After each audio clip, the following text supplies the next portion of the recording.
Waalaikumsalam. Waalaikumsalam. Apakah suara kami dapat didengar oleh adik-adik semua? Ya, Jelas ya? Jelas. Dan apakah materi yang kami share ini sudah bisa dapat dibaca? Sudah. ya Sudah. sudah. Oke. Baik, kita mulai ya. Bismillahirrahmanirrahim. Assalamualaikum warahmatullahi wabarakatuh. Waalaikumsalam.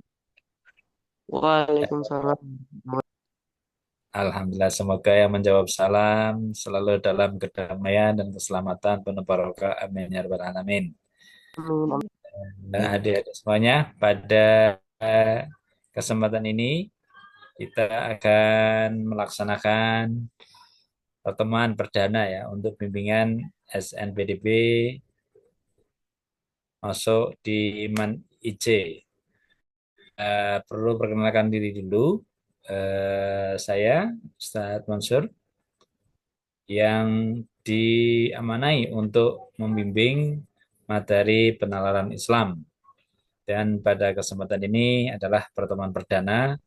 Semoga kita bisa belajar bersama dan menghasilkan ilmu yang bermanfaat dan sehingga harapannya nanti semoga semua yang ikut bimbingan di kita semuanya bisa masuk Mansan Cendekia Pekalongan dengan penuh kelancaran dan tanpa kesusahan. Amin ya rabbal alamin. Amin. Nah, untuk bimbingan penalaran Islam, kita akan membahas beberapa soal ya yang sering keluar ataupun yang akan keluar insya Allah semoga ya yang tidak jauh beda dari apa yang telah kita pelajari insya Allah. Dengan belajar bersama insya Allah semakin mudah.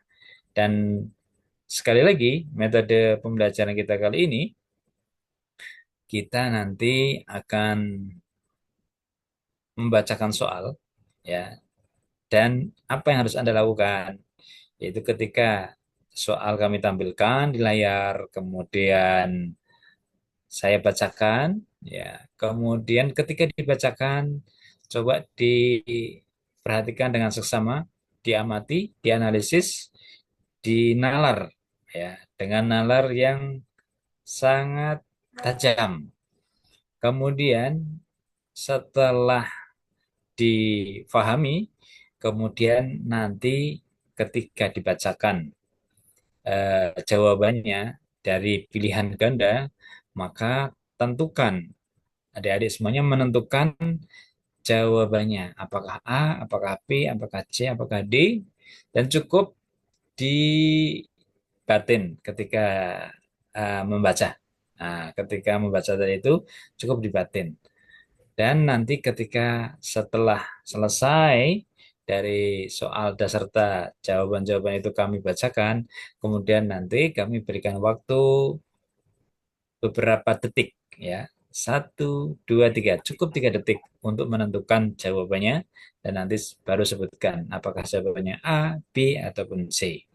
Nah, gitu. Karena waktu dan juga anak-anak cerdas itu insya Allah bisa menalar dengan sangat baik dan juga bisa memberikan jawabannya nanti. Nah, sengaja kami berikan waktu 3 detik karena orang-orang yang masuk Manisan Cendekia adalah anak-anak yang cerdas. Dan di sini diuji kecerdasan kalian ketika dibacakan soal bisa menganalisis dengan seksama dan dengan nalar yang sangat tajam sehingga bisa menentukan jawaban-jawaban yang tepat. Nah, maka dari itu ya dari semuanya, mari kita belajar bersama untuk malam hari ini. Kita awali dengan bacaan Fatihah ya, semoga mendapat hati yang utuh ya, mendapat hati yang futuh sehingga mendapat ilmu yang bermanfaat dan bisa mencerna dengan baik. Lillahi ta'ala wal muqassina al-Fatihah. A'udzu billahi minasyaitonir rajim. Bismillahirrahmanirrahim. Alhamdulillahirabbil alamin. Arrahmanirrahim. Maliki yaumiddin. Iyyaka na'budu wa iyyaka nasta'in. Ihdinas siratal mustaqim. Siratal ladzina an'amta 'alaihim ghairil maghdubi 'alaihim waladdallin. Amin. Baik, adik-adik semuanya, ya. Kita mulai dari soal nomor 111. Ya, 111. Oke. Perhatikan cerita dan hadis Nabi berikut ini. Ya. Fikri adalah seorang pemuda, ya, pemuda kampung yang memiliki mimpi untuk membangun kehidupan yang lebih baik. Ia ingin membantu adiknya supaya bisa terus melanjutkan pendidikannya. Ia mulai membangun mimpinya dengan menjadi tenaga kerja di luar kota. Setelah 5 tahun, ia memutuskan kembali ke kampung untuk memulai usaha ternak ikan hias. Akan tetapi, ikan hiasnya terkena penyakit dan banyak yang mati. Ya. Fikri pun berpikir untuk pindah ke usaha bisnis lain. Fikri mencoba berjualan online, produk batik dengan menjadi reseller beberapa brand baju batik pria. Reseller ya, reseller itu dia hanya tanpa modal, dia hanya menjualkan saja. Ya. Namun sudah beberapa bulan berjualan, sedikit sekali orang yang membeli produk yang ia tawarkan. Nah, kemudian ada hadis Nabi SAW.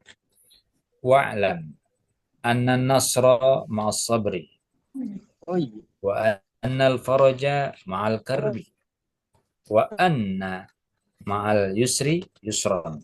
Rawahu Ahmad. Di sini terjemahnya kira-kira begini. Ketahuilah, wa'lam, ketahuilah, anan nasra ma'as sabri. Ya, pertolongan datang setelah kesabaran. Wa annal faraja ma'al karbi. Dan setelah kesusahan datanglah jalan keluar. Wa anna ma'al yusri yusran. Dan setelah kesulitan datanglah kemudahan. Nah, pilihlah, pertanyaan, pilihlah saran yang tepat untuk Anda berikan kepada Fikri berdasarkan hadis Nabi Shallallahu Alaihi Wasallam tersebut. A. Mengingatkan Fikri agar tetap semangat dan tidak putus asa. B. Mengingatkan Fikri agar terus hidup seadanya, tidak perlu berbisnis. C. Mengingatkan Fikri untuk terus berusaha agar dipuji tetangga. D. Mengingatkan Fikri agar tidak berbisnis karena tantangannya. Nah, sudah, silahkan dijawab. 1, 2, Ah. A. A. A. Oke, A. kita lihat apakah jawabannya A. Oke, betul sekali ya. Jawabannya adalah A. Kenapa A? Ada yang mau komentar? Ada yang bisa menganalisis? Karena eh, hadisnya ini berhubungan tentang orang yang setelah ada cobaan pasti bakal ada eh, pertolongan. Jadi kita harus tetap semangat dan gak boleh putus asa untuk mencapai pertolongan dari Allah Subhanahu Wa Taala. Oke, bagus. Ya. Ya, jadi ya dari 4 jawaban ini yang mengarah kepada hadis adalah indikatornya wa anna nasra ma'as sabri tadi ya. Ya, bagus sekali. Jadi setelah uh, pertolongan itu setelah datang kesabaran maka tidak boleh putus asa. Sementara jawaban yang lain itu nggak ada mengindikasikan ke sana, bahkan pesimis ya, pesimistis yaitu tidak perlu berbisnis, kemudian berat tantangannya ya, dan juga agar dipuji tetangga itu jauh lo berarti sudah keluar dari rel ya yang telah kita bicarakan. Maka jawabannya adalah A sesuai dengan jawabannya. Oke, bagus sekali untuk pertanyaan untuk soal pertama. Kita lanjut ya, soal nomor 12. Oke, kita sambil dibaca. Oke, perhatikan hadis Nabi Shallallahu Alaihi Wasallam berikut. Ada hadis Nabi ya, An Abi Sa'id wa Abi Hurairah radhiyallahu anhuma, diceritakan dari sahabat Abi Sa'id dan Abi Hurairah, dua sahabat Nabi ini ya yang meriwayatkan. Anin Nabi sallallahu alaihi wasallam, dari Nabi sallallahu alaihi wasallam qala, Nabi bersabda, "Ma yusibul muslim min nasbin wala wasbin wala hammin wala huznin wala adha wala ghammin hatta syaukata yushakuha illa kaffarallahu biha min khatayah." Rawahul Bukhari wa Muslim. Ya, diceritakan dari Sa'id dan Nabi Hurairah, Nabi bersabda tadi, kata Nabi apa? Ma yusibul muslim. Ya, tidak ada yang menimpa seorang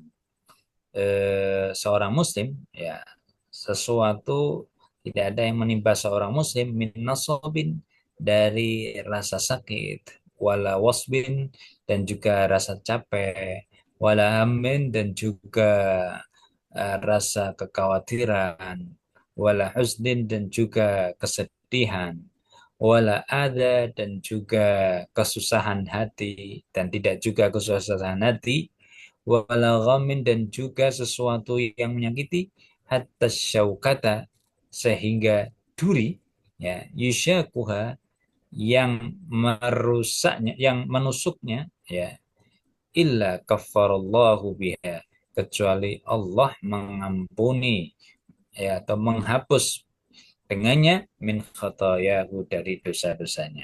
Nah, jadi segala sesuatu yang diderita, yang tertimpa seorang muslim itu semuanya, ya, dari rasa-rasa tadi itu, ya, kesusahan, ya, kesakitan, kepedihan, dan semuanya tadi, sampai sehingga duri kecil, ya, kita jalan misalkan, ketika kita tersandung ataupun kecoblos jarum ataupun apa, sehingga berdarah ataupun sakit, merasakan sakit, kecuali Allah itu memberikan atau menghapus kesalahan-kesalahannya. Wah, rawahul Bukhari Muslim. Hadis ini diriwayatkan oleh Imam Bukhari dan Imam Muslim. Imam Bukhari, Imam Muslim itu adalah dua perawi hadis, ya, yang hadis-hadisnya yang diriwayatkan oleh beliau berdua itu dinilai para ulama adalah hadisnya sahih. Ya, jadi kalau ada hadis yang diriwayatkan Bukhari atau Imam Muslim pasti sahih menurut kesepakatan ulama begitu. Nah, kalau yang lainnya belum tentu, mungkin ada dhaif. Jadi duanya punya kitab namanya Sahih Bukhari dan Sahih Muslim. Jadi hadis ini termaktub dalam kedua kitabnya. Nah, hadis ini menjelaskan keutamaan orang yang bersabar. Ya, sabar seperti apa yang dimaksudkan dalam ajaran Islam? Tentukan dua bentuk. Nah, ini. Tentukan dua bentuk kesabaran sesuai dengan maksud hadis di atas. Jadi jawabannya dua ini. Ya. Dalam kasus begitu. A. Nah, ini. Rina demam tinggi, tapi tidak mau memeriksakan diri ke dokter. Nah, B.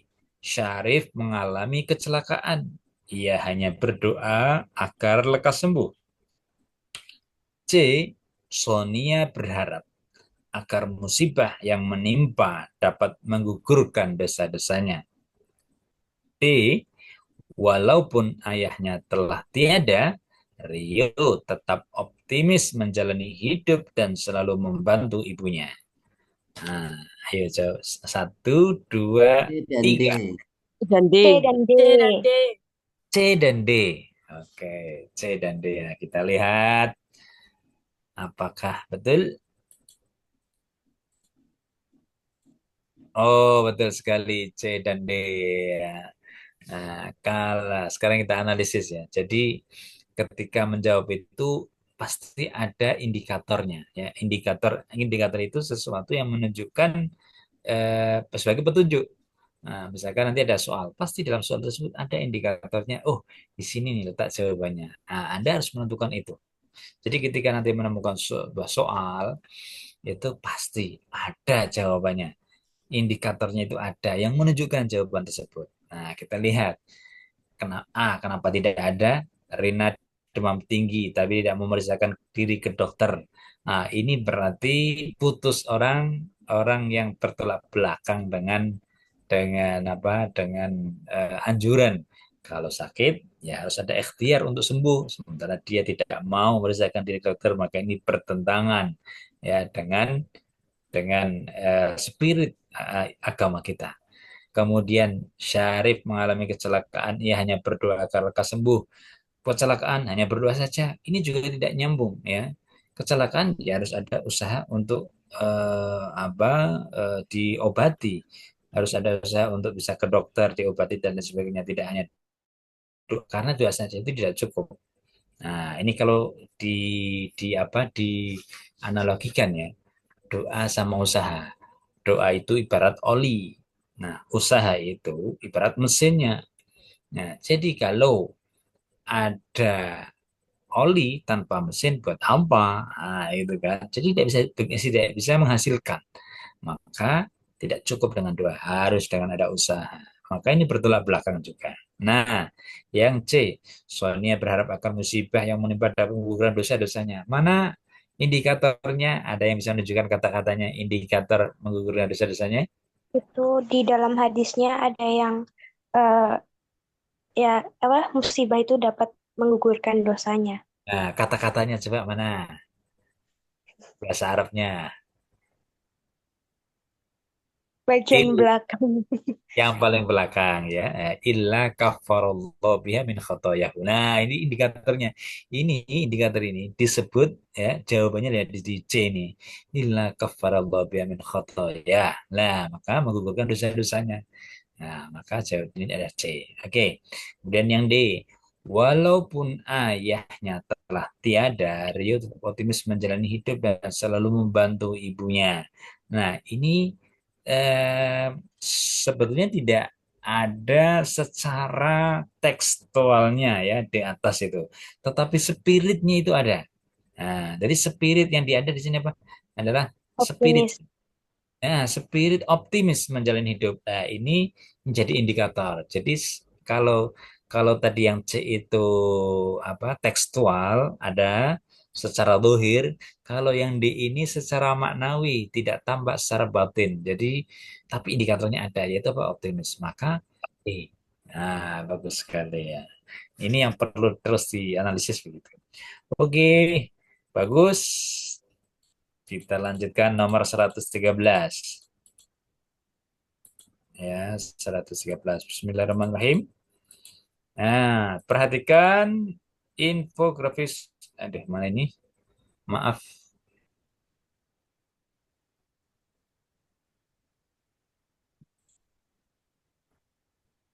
Eh, eh,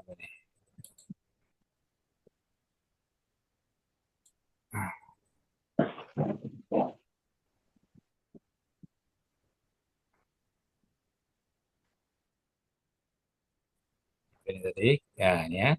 Kita gini aja. Oke, lihat, perhatikan infografis dan Quran surat Mujadalah ayat 11 berikut. Nah, ini. Jadi ada keterangan di sini di grafik tersebut ya. Skill yang dibutuhkan di tahun 2022. Ini sekarang 2023 ya, 2023. Sebentar ya. Sebentar.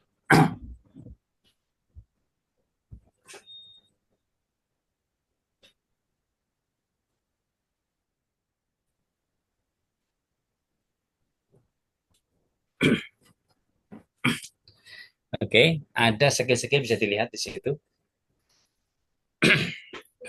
Tahun 2022 dan berlaku juga di tahun yang akan datang. Ini sangat masih relevan, yaitu ada skill hard skill, ada soft skill. Ya, hard skill bisa dilihat ya, analisis ya, digital marketing ya, dan lain sebagainya. Begitu soft skill. Soft skill itu penting, yang sangat-sangat penting, kolaborasi, kerja tim, berpikir kritis, pemikiran analisis inovatif, ya, kecerdasan emosional, komunikatif, ya, secara online dan lain sebagainya. Ini Anda baca perhatikan dengan baik. Kemudian ada ayat. Nah, ini keseluruh apa? Matching kan ini. Ayatnya sebagai berikut. Ya ayyuhalladzina amanu idza qila lakum tafassahu fil majalisi fafsahu yafsahillahu lakum wa idza qila anshuzu fanshuzu yarfa'illahu alladhina amanu minkum walladzina utul ilma darajat. Allah bima ta'maluna khabir. Kira-kira yang artinya sebagai berikut. Hai orang-orang yang beriman, ketika dikatakan pada kalian tafassahu untuk berlapang-lapanglah fil majlis dalam majlis, fafsahu maka berlapang-lapanglah. Ya, berlapang-lapanglah kalian maka Allah akan melapangkanmu. Wa idza qila syuzu fasyuzu. Ini apa? Poinnya di sini nih. Yarfa'illahu alladhina amanu minkum walladzina utul ilma darajat. Langsung aja ke poinnya. Bahwa Allah akan mengangkat orang-orang yang beriman dari antara kalian semuanya dan orang-orang yang berilmu beberapa derajat. Ya, di sini poinnya. Oke. Dari infografis tadi yang atasnya. Dapat diketahui bahwa skill dan pengetahuan sangat dibutuhkan. Nah, dibutuhkan ilmu ya, waladina utul ilma tadi itu. Skill dan ilmu pengetahuan sangat dibutuhkan dalam dunia kerja agar pekerjaan dapat dikerjakan dengan baik dan tepat. Dan Islam sangat mendorong ya umatnya untuk menguasai ilmu pengetahuan. Oleh karena itu, setiap muslim harus memiliki keinginan dan semangat yang tinggi dalam menuntut ilmu dan harus dilandasi oleh motivasi yang benar. Berikut adalah motivasi penuntut ilmu yang sesuai dengan kandungan ayat di atas. Nah, motivasi menuntut ilmu. Nah, yaitu A. Menuntut ilmu agar selalu dipuji keluarga. B. Menuntut ilmu agar dihargai oleh teman dan saudara. C. Menuntut ilmu agar menjadi sukses dan banyak harta benda. D. Menuntut ilmu agar diberi kehidupan yang mulia oleh Allah Subhanahu wa Ta'ala. D. C. Apa? C. D. C. D. D. Apa A? Apa apa B? Apa C? Kita lihat D. ya. Oke. Ini ada jawaban. Jadi jawaban di sini itu ini saya ambil dari salah satu jawaban peserta tes. Nah, peserta yang mengikuti tes. Jadi tidak mesti jawaban di atas ini benar gitu ya. Jadi bukan ini yang tambah itu ya ini bukan kunci jawaban, tetapi ini jawaban daripada teman-teman kalian. Ya, teman kalian. Jadi belum tentu benar. Maka dari itu yang benar adalah yang kita bahas. Sekali lagi, yang benar adalah yang kita bahas, bukan yang tanpa. Oke, kita analisis ya. Menuntut ilmu agar selalu dipuji keluarga. Wah, ini berarti sudah salah niat ini ya. Ya, niatnya cari ilmu bukan untuk agar dipuji, agar jadi hebat itu bukan ya. Gitu. Jadi tidak tepat apalagi dipuji keluarga. Termasuk agar dihargai oleh teman dan saudara. Wah, kerja biar jadi nanti dia dianggap punya martabat, dianggap hebat, ya, dan menjadi dihargai oleh saudara-saudaranya. Bukan untuk itu. Cari ilmu itu bukan untuk itu. Kemudian C, menuntut ilmu agar menjadi sukses dan banyak harta benda. Termasuk ini juga ya. Banyak ini biasanya ini dari orang yang mencari ilmu itu niatnya ini nih. Kalau nggak dipuji, mungkin dipuji anu lah. Tapi ini yang sering nyerah ini, menuntut ilmu agar menjadi sukses dan banyak harta. Nah, jadi ilmunya itu untuk agar dia sukses, ya, dan agar banyak hartanya. Nah, berarti cari ilmunya nggak ikhlas, bukan lillahi ta'ala. Nah, ya kan, bukan itu sukses itu adalah, nah ini perlu dibedakan. Sukses dan banyak harta itu adalah faedah. Faedah itu eh, hasil, ya, hasil yang didapatkan karena telah mengerjakan sesuatu. Nah, dengan niat tertentu itu faedah. Nah, gitu ya. Contoh Contoh faedah ini, contoh faedah. Contoh faedah itu seperti eh, ini sampean sayang kepada orang tua, taat kepada orang tua. Itu kan sudah kewajiban, ya kan? Itu taat kewajibannya.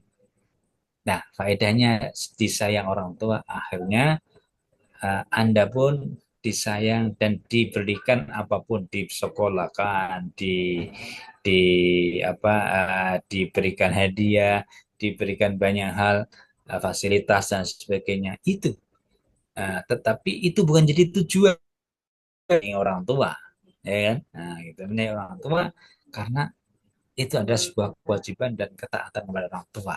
Nah, tapi itu yang Anda dapatkan berupa ini makan tiap hari, diberikan sangu, jajan, diberikan fasilitas laptop, pendidikan yang bagus, dan seterusnya, itu adalah faedah. Itu bukan tujuan. Nah, gitu ya. Nah, itu tidak. Ya, adalah yang ini menuntut ilmu agar diberi kehidupan yang mulia oleh Allah Subhanahu wa taala. Ini Allah Subhanahu wa taala apa mengindikasikannya di mana? Di ayatnya yarfa. Wal Yarfa Allah akan mengangkat, kan mengangkat ini kehidupan yang mulia dari kalian. Kalau kita beriman dan berilmu, maka kedua-duanya ini harus matching ini keduanya. Jadi antara ilmu dan iman ini harus selalu bersanding. Nggak bisa hanya beriman saja kemudian tanpa ilmu. Kalau ingin jadi orang mulia, nah, ingin dimuliakan Allah, ya itu harus beriman dan berilmu. Kalau berilmu saja tidak punya iman, ya bisa-bisa dihinakan, bahkan ilmunya bisa merusak, ya bahkan memberikan kerusakan untuk dia dan bahkan untuk alam sekitar kalau hanya ilmu saja tidak punya iman.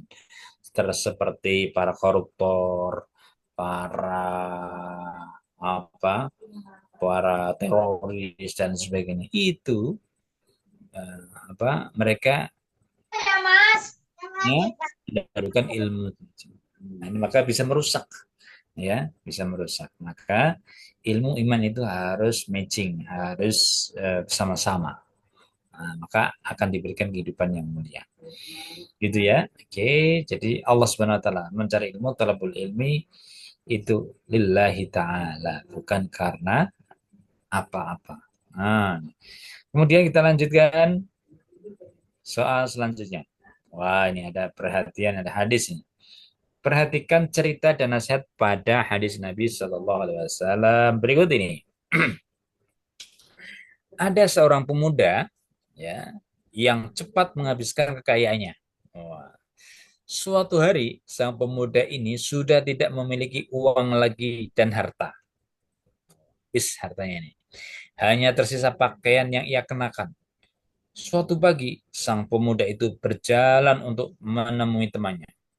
Sembari berjalan, sang pemuda ini berpikir caranya agar dia bisa mendapatkan uang lagi. Tepat pada saat itu, seekor burung layang-layang terbang melintas dan berkicau riang. Wah, ini tambahan ini. Jadi dia dibuat Anda itu dibuat ke sana kemari untuk mengecohkan anu, mengecohkan ini pikiran panjenengan dibuat ke sana dulu. Tapi ini nggak ada hubungannya dengan ini kelanjutan soal. Tapi ya ini, sang pemuda berpikir bahwa musim panas telah tiba. Oleh karena itu, dia menjual jubah dan celana panjangnya kepada teman yang ditemuinya. Beberapa hari kemudian, cuaca berubah menjadi sangat dingin.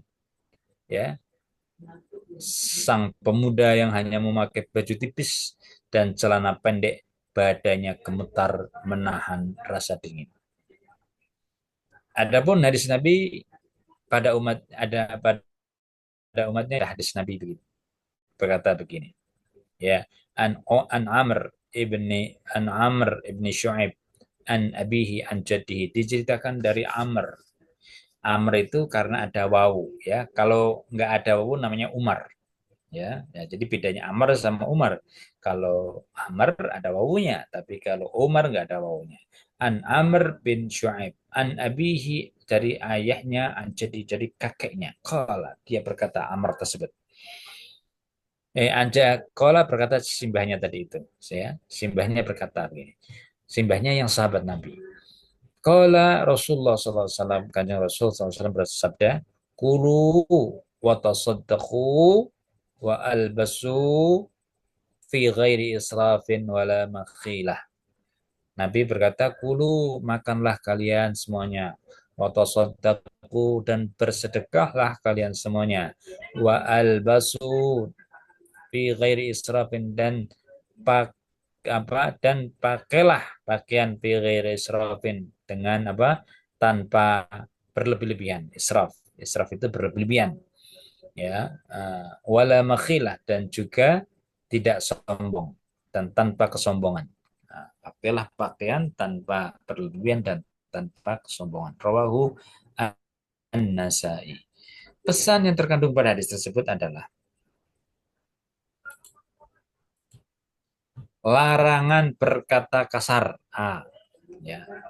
B. Larangan bersifat bakhil. C. Larangan boros dan sombong. D. Larangan durhaka kepada orang tua. 1, 2, 3. Enggak. B, B. Apa? Ayo, siapa yang mau jawab? A, B, C, D, sudah ada?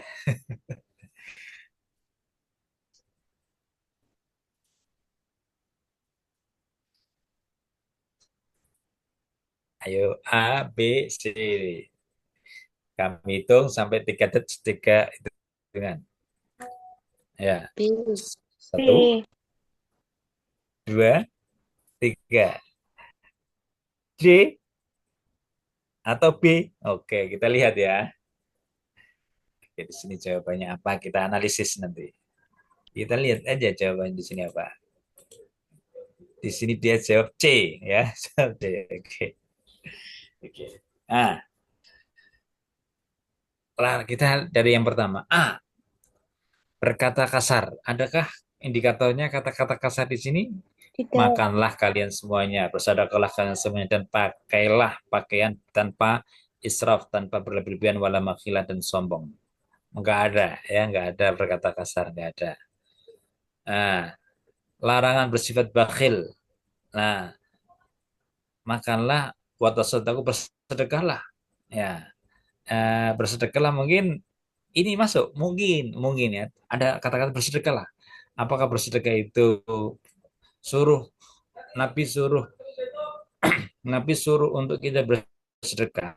Apa mana itu larangan bersifat bakhil? Nah, ini agak jauh, ya, jauh, karena Nabi bersuruh sedekah, tapi kok larangan bersifat bakhil. Nah, ini ada indikator tapi jauh, jauh, ya, jauh. Oke. Wa albasu fi ghairi israfin. Ya, larangan boros dan sombong. Sebentar, yang di dulu. Larangan durhaka pada orang tua. Tentang orang tua nggak ada, ya, nggak ada tentang orang tua, makanya. Nah, C, larangan boros dan sombong. Nah, larangan boros. Larangan boros ini di mana katakannya? Wa albasu fi ghairi israfin, dan pakaianlah tanpa berlebih-lebihan. Berlebih-lebihan itu bisa bersifat boros. Apalagi tadi dalam deskripsi cerita itu juga seorang pemuda yang pemboros. Nah, gitu ya. Nah, maka nyambung ini, ya, dan juga wala makhilah, dan juga tanpa kesombongan. Makhilah, ya.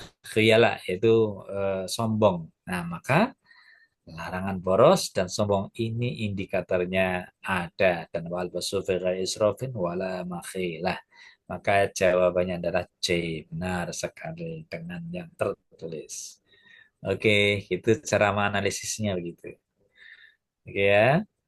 Lanjut lanjut. Selanjutnya nomor 115. Kita bacakan ceritanya dulu sambil menganalisis soalnya. Vino merasa hidupnya sedang berada di titik nol. Usahanya bangkrut dan ia memiliki banyak hutang. Sebelumnya Vino adalah pengusaha sukses. Namun, kekurang hati-hatian dalam memanage keuangan menjadikan dirinya seakan menggali lubang sendiri untuk kehancurannya. Jadi manajemen itu penting sekali. Punya uang tapi tidak punya manajemen yang baik itu bisa akan hilang itu kekayaannya, akan hilang itu uangnya. Maka perlu manage. Nah, sepertinya Vino ini adalah orang yang kurang dalam memanage uang ya, sehingga hancur hidupnya ini, rugi hidupnya. Anak istrinya, anak istrinya sangat dimanjakan dan terbiasa hidup glamor. Wow, anak istrinya itu wah mobilnya mungkin rumahnya minta yang lux ya. Anaknya pun begitu ya. Eh, Gaya hidupnya yang glamor ini yang menjadikan dia rugi bisa juga gitu ya. Namun saat Vino terpuruk dalam kerugian, keluarganya justru tidak membantunya. Istri dan anaknya menyalahkan dan menganggapnya tidak bisa menjadi kepala rumah tangga yang baik. Oh, nasib sekali kau Vino ya. Jadi sudah rugi, sudah hancur, malah dia disalah-salahkan sama anak istrinya, dianggap tidak bisa. Ya, itulah. Pilihlah dua saran. Wah, kan dua saran ini. Pilihlah dua saran yang dapat Anda berikan kepada Vino dengan memperhatikan firman Allah Subhanahu wa taala Quran surat Al-Isra ayat 26 berikut ini. Wa ati dzal qurba haqqahu wal miskin wa ibnas sabili wa la tubadzir tabdzira. Nah, artinya wa ati dzal qurba dan berikanlah pada kerabat dekat. Ya, kurba itu kerabat dekat. Haqqahu berikanlah hak-haknya. Ya, wal miskina dan orang miskin, wabnas sabil dan ibnu sabil. Ibnu sabil itu bisa bermakna orang yang berperang di jalan Allah, ya, ya orang yang memperjuangkan agama Allah. Nah, itu ibnu sabil dan juga termasuk bisa berarti orang yang dalam perjalanan atau musafir. Wala tubadzir tabdzira dan janganlah berlaku mubadzir atau berbuat tabdzir, pemborosan, menghambur-hamburkan. Nah, ini uh, beda israf. Nah, kalau israf itu berlebih-lebihan. Tapi kalau tabdzir itu memboroskan, menghambur-hamburkan. Bedanya adalah, nah ini sebelum ke ini ya, ke bedanya adalah kalau israf itu segala sesuatu bisa berlebihan. Bisa makan, bisa berlebihan. Jatahnya satu piring, dia makan sehingga sampai 5 piring, gitu ya. Pakaian, eh, apa, dia butuhnya itu hanya misalkan 5, dia lebih daripada itu. Bisa berlebihan. Wudhu, jalan sepeda contoh wudhu, yang dibutuhkan wudhu ya mungkin satu ember kecil ya untuk wudhu hanya berapa mili itu, tapi satu kolah dihabiskan.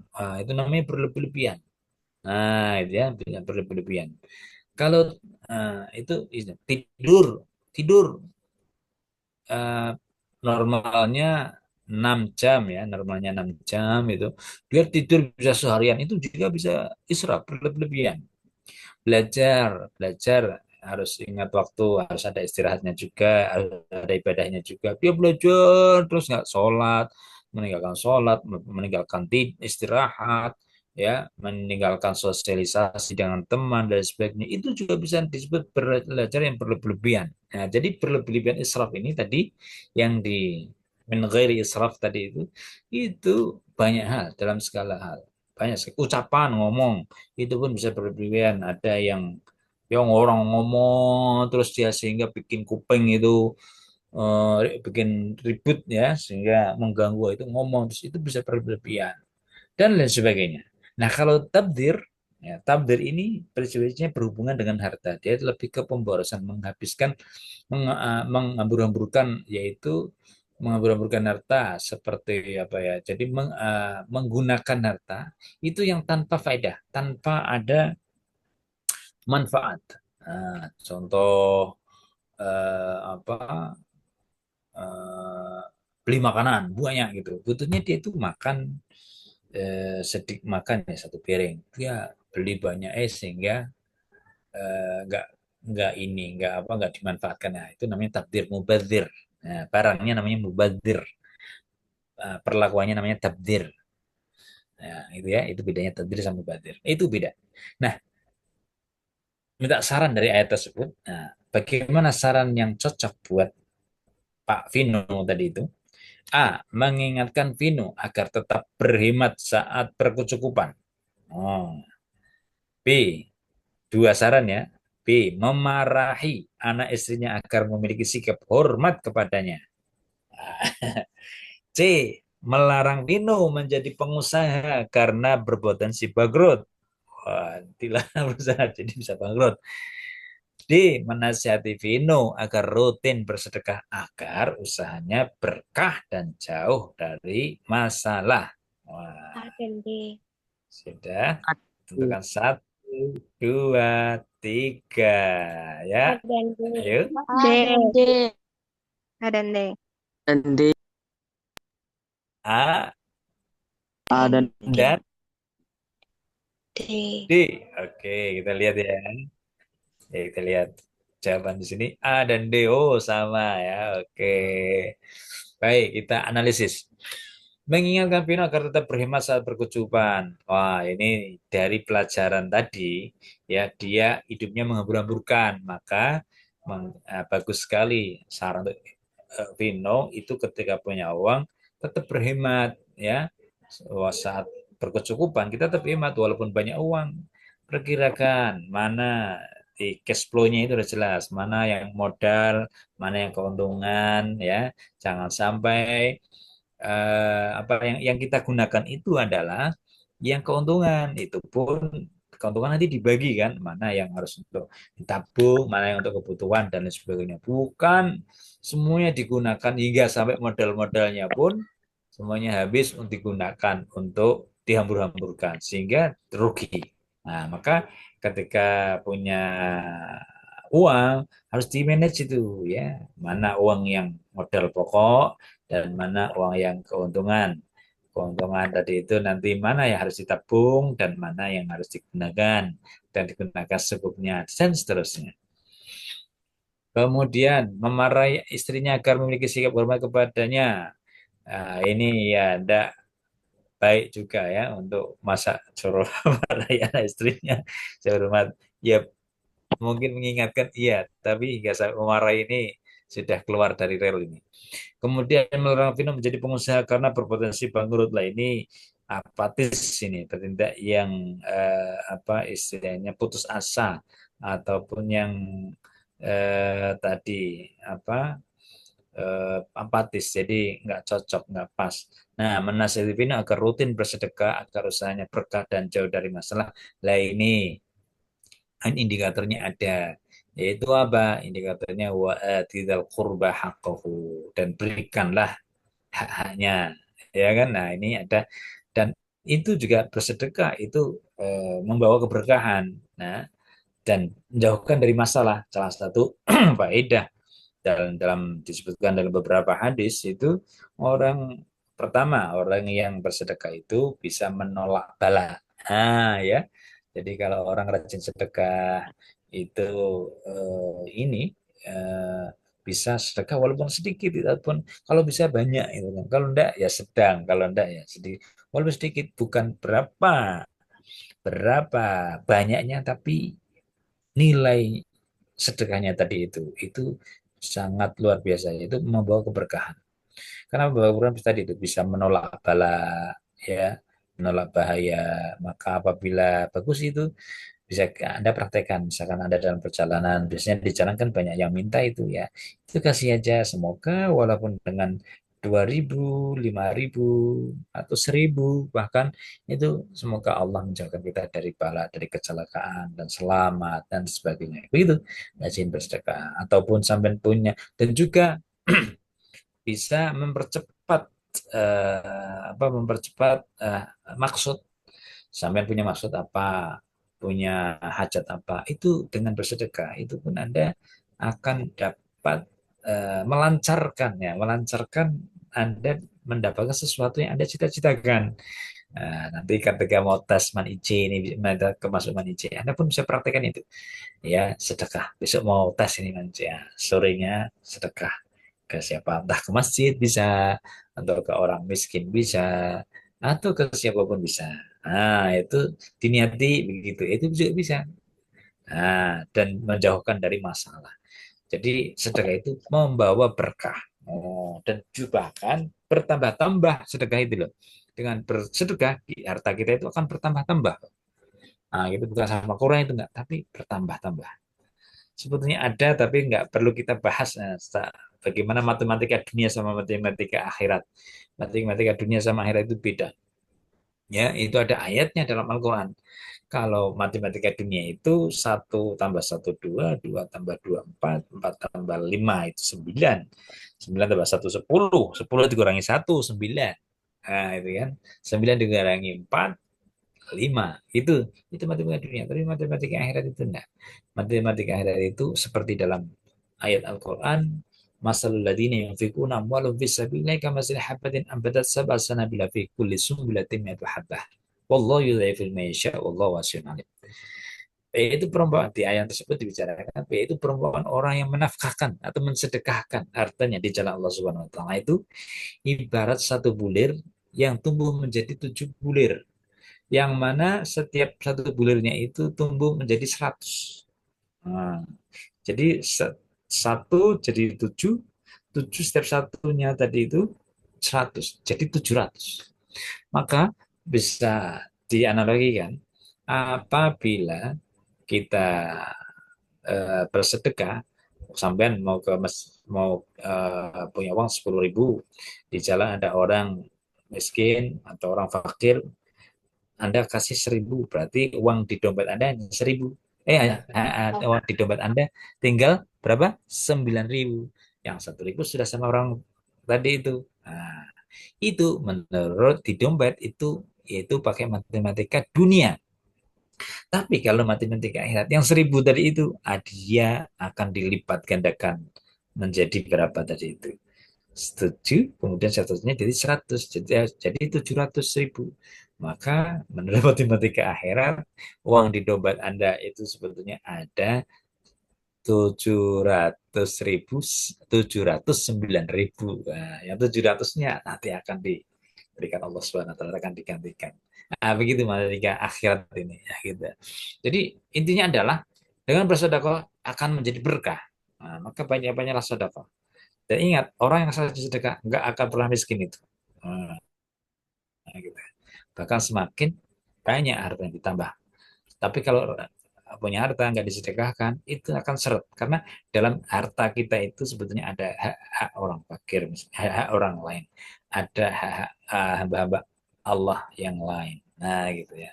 Maka orang yang rajin zakat, itu nggak ada kamusnya. Orang rajin zakat itu kok jadi miskin, jatuh miskin, nggak ada. Pasti semakin kaya, semakin kaya. Coba lihat Pak Haji yang itu rajin zakat itu. Makin hartanya banyak, semakin banyak, semakin banyak. Oke, kita lanjut, masih ada waktu. Ya. Mana nih? Oh, ini dia. Oke, lain tentang zakat. Oke. Kita close dulu untuk jawabannya. Zakat.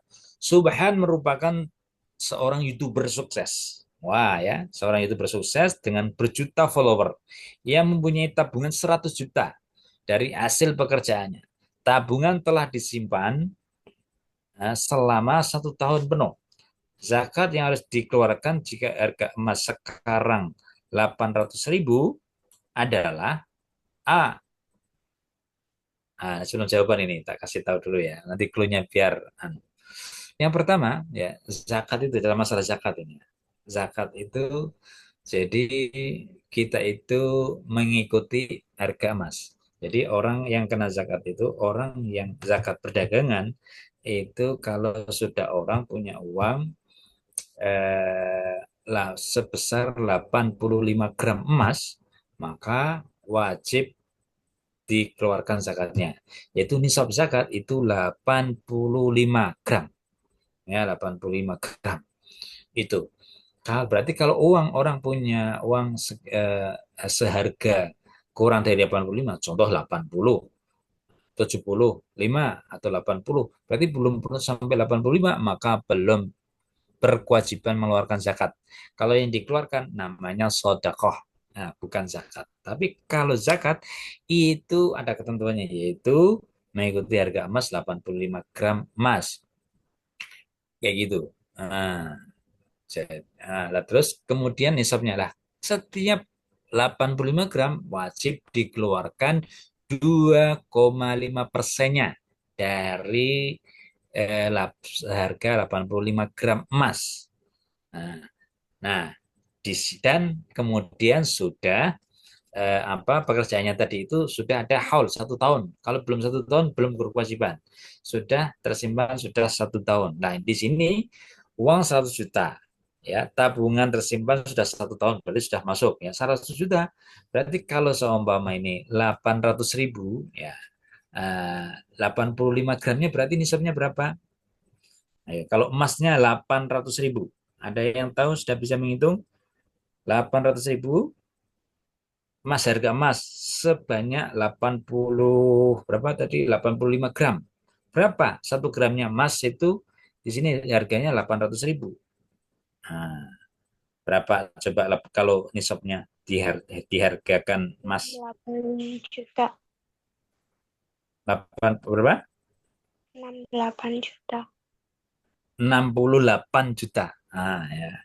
Jadi kalau ya bagus sekali kalau punya uang, orang punya uang 68 juta, maka dia sudah berkewajiban mengeluarkan zakat bila harga emas 800.000. Nah, sekarang harga emas itu naik sudah 1.500.000. Wah, berarti sekarang 800, 1.500.000 berarti semakin tambah lagi kalau 80 ya, semakin naik. Nah, ini Mas Subhan, Pak Subhan itu punya uang 100 juta. Berarti kalau 100 juta sudah kewajiban belum? Sudah. Sudah. Nah, sudah kewajiban. Nah, dihitung ini. Kalau punya 100 juta, berapa kira-kira zakatnya? Tadi berapa zakatnya? 2,5%. 2,5%. Nah, berapa? Ayo. 2 Kalau juta 500. berapa? 2 juta 2 juta 500. Bagus. 2.500.000. Wah, gitu. Jadi nanti tinggal lipatkan. Jadi 2.500.000 itu adalah 2,5%-nya 100 juta. Nah, kalau punya uangnya 200 juta, ya tinggal kalikan. Berarti berapa? 5 juta. Kalau punya 400 juta, ya berarti 10 juta. Pokoknya 2,5%-nya. Tapi kalau punya uangnya 50 juta, belum berkewajiban zakat. Begitu seterusnya. Jadi jawabannya adalah betul sekali D.